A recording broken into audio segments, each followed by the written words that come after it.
Hi, this is Chapter 3, which is called Settling the Northern Colonies. It starts by talking about the Protestant Reformation and the Pilgrims.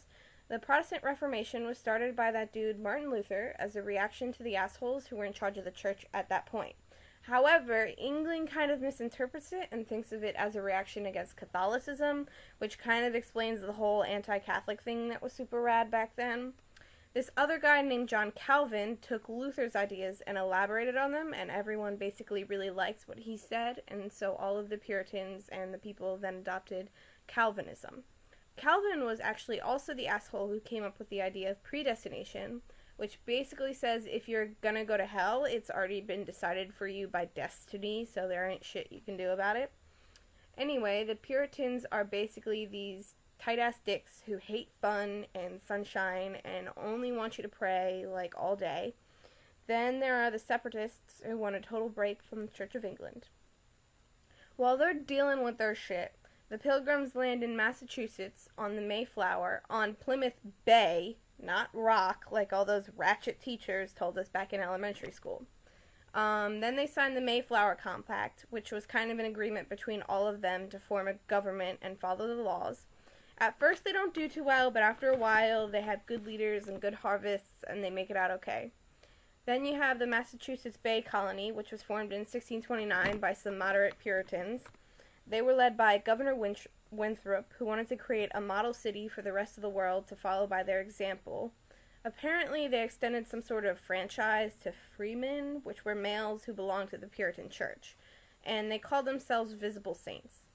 The church had a lot of power in this colony, but there were some elements of separation of church and state, like clergymen couldn't hold political office, and the congregation could hire and fire the minister. The community also had what they like to call Protestant work ethic, which basically just meant they were a bunch of serious drags. They were also some of the assholes who believed in predestination, which ended up leading to this big event with this chick named Anne Hutchinson. She disagreed with the predestination shit, and the people exiled her for antinomianism, which was heresy.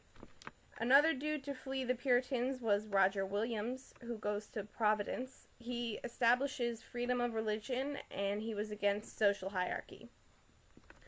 New England is now beginning to spread west, and it's starting to create problems with the Indians. First, there's the Pequot War, which ends up in complete annihilation of the Pequots. After that, it's King Philip's War, which was started by the Wampanoags, and they actually end up slowing down the English settlement temporarily, but when the English inevitably win, it ends the real threat of Indians to the settlers. In 1643, with England all distracted by their civil war and shit, a bunch of colonies got together and made the New England Confederation to defend against their foes. This really shows the salutary neglect from England, but then Charles II comes into power, he cracks down, and ends up facing a lot of colonial defiance. He revokes and gives a bunch of charters, and then in 1686 they create the Dominion of New England, which enforces the infamous Navigation Acts. Basically, it forbade America from trading with any country other than Britain, and the leader of the Dominion was Sir Edmund Andros, who was a bit of a douche. Meanwhile, in England, the Glorious Revolution happens, which passes the crown over to William and Mary, and as a result, the Dominion of New England collapses. Then Henry Hudson, a dude from the Netherlands, goes into Delaware, New York, and takes it for his own. New York is then settled by the Dutch West India Company, mainly for fur trapping, and they call it the New Netherlands, with New Amsterdam as its capital. But then the English come along, and the Netherlands, surrender immediately, without even having a shot fired. In Pennsylvania, you've got the Quakers, led by William Penn, and the Quakers are basically just a bunch of really chill pacifists who believe in things like religious tolerance and being nice to Indians and shit like that.